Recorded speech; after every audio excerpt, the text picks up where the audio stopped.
एक ऐसे खिलाड़ी जो गलती से हमेशा सीखते हैं, दोहराती नहीं है एक की मांग, और ये इनकी ताकत है गेम को चलाना। हेलो एवरीवन, तो आज अपन सोल्व करने वाले हैं जो ग्रिफिथ की ईएमआई की जो प्रॉब्लम्स है उनको सोल्व करने वाले हैं।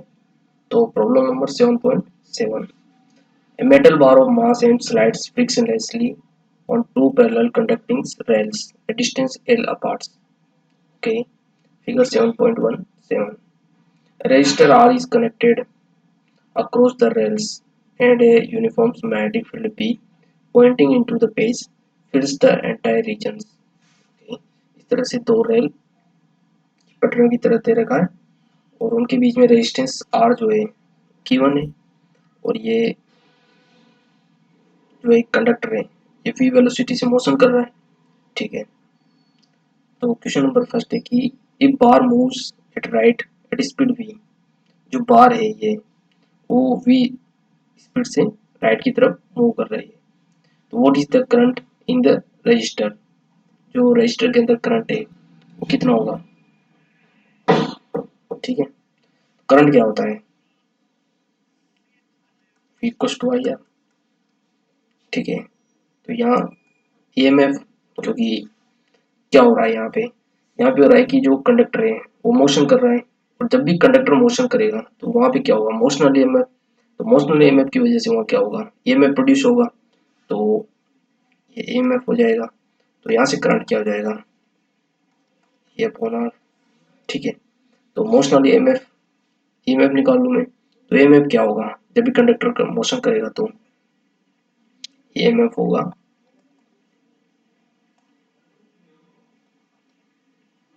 वीबीएल, यानी कि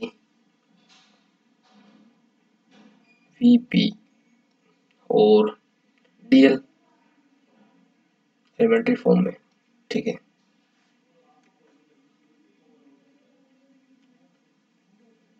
डीएल क्या हो जाएगा, लेंथ यानी कि एल, यानी कि एमएफ होगा वी बी एल। ठीक है, तो यहाँ से करंट कितनी आ जाएगी, V B L upon R, current आ जाएगी। ठीक है, बी क्या बोल रहा है, व्हाट इज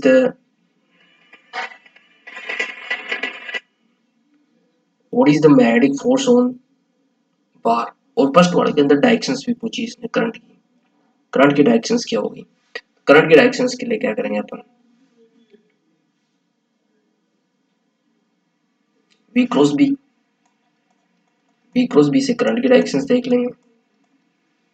ठीक है, तो वेलोसिटी किस तरफ है, वेलोसिटी के डायरेक्शंस में फिंगर्स को रखेंगे और मैग्नेटिक फील्ड जो है वो अंदर की तरफ है, तो मैग्नेटिक फील्ड अगर अंदर की तरफ है तो जो पाम है वो अंदर की तरफ रखेंगे, और तो जो फिंगर्स है वो वेलोसिटी की डायरेक्शंस में फिंगर्स को क्लोज करेंगे, तो जो थंब की डायरेक्शंस आएगी, तो थंब की डायरेक्शंस कहाँ पे आ रही है, ऊपर की तरफ, तो क्रॉस प्रोडक्ट से तो देखते हैं करंट की डायरेक्शन, करंट की डायरेक्शन इस तरफ हो जाएगी। ठीक है,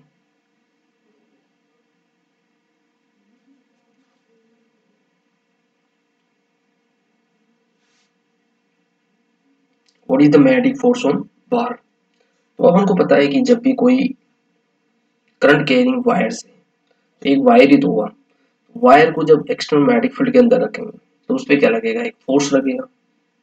फोर्स कितना लगेगा, आईएल भी लगेगा। ठीक है, तो force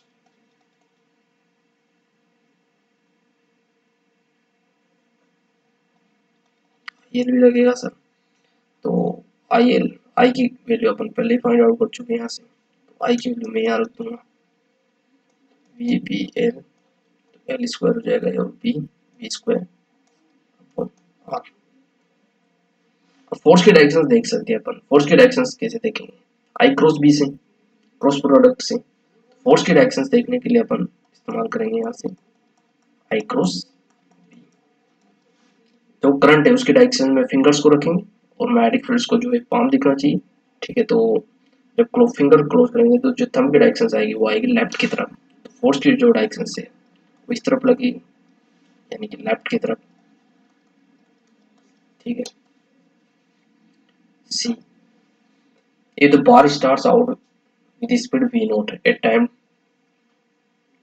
t equals 0 and is left to slide, what is the speed at later time t?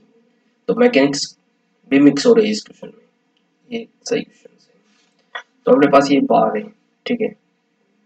अब इस पे जो है v वेलोसिटी से इस तरफ जा रही है, ठीक है, और जो इस पे फ्रिक्शन फोर्स है, मतलब ये मैग्नेटिक फोर्स है, ये इस पे लेफ्ट की तरफ लग रहा है। तो यहाँ से मैं नेट फोर्स की इक्वेशन लिख दूँ, तो नेट फोर्स की इक्वेशन क्या हो जाएगी, supporting force minus opposing force.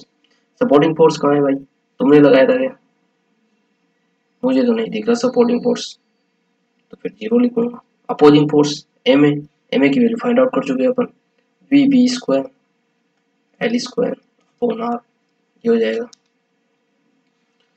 F को एम ए लिख सकता हूँ मैं, और यहाँ से V B square L square upon R, ये लिख दिया। एक्सेलरेशन को M D by D T करके लिख दूंगा यहाँ से, M D by D T, ठीक है। और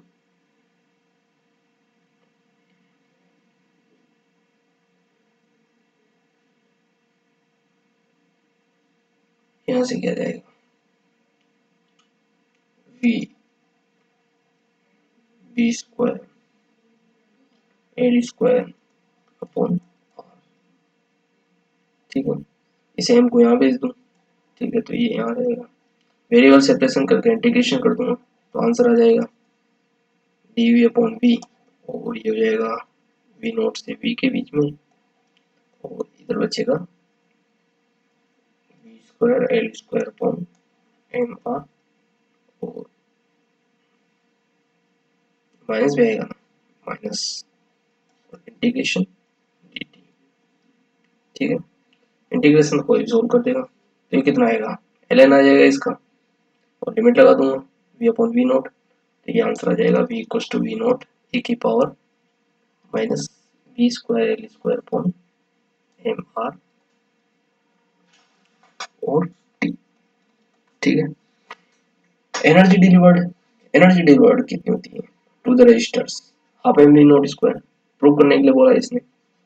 पावर कितनी होती है, आई स्क्वायर आर, तो यानी कि D W by D T, ठीक है। आई स्क्वायर आर, आर की वैल्यू पहले ही फाइंड आउट कर चुके हैं अपन, तो आई की वैल्यू यहाँ से पुट आउट करेंगे, ठीक है, और इंटीग्रेशन कर देंगे इसका, तो यहाँ से जो energy delivered to the resistor कितनी होगी, half M V naught square आ जाएगी, ये प्रूव हो जाएगा, ठीक है, कोई दिक्कत नहीं इसमें तो।